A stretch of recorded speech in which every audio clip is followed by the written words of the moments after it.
So here we have installment 4 of the Morris Minor restoration gallery.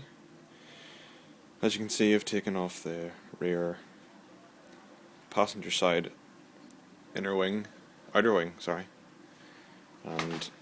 it's a real mess.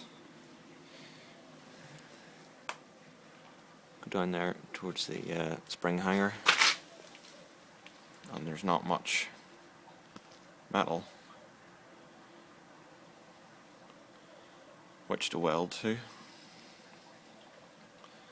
so I'm not sure how easy or difficult that repair is. If you can give me any advice, I'd appreciate it. You can see it's pretty bad in there too, towards the back of the sill, here at the bottom of the rear panel, and also there and towards that boxing panel. And that's the shock absorber mount there. On the upside though, I have nice gutters welded on, so I'm quite pleased with that.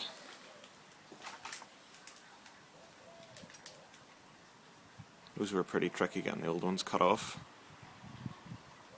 but it's one side done. Another piece, if you can give me advice on, is this messy bit here towards the bottom of the, well, middle, halfway down the B pillar. As you can see, it'll require some work, so give me any pointers on that, that'd be useful. In the meantime, I have to start pricing panels for this and work out where my landmarks are. Let me know. Thanks.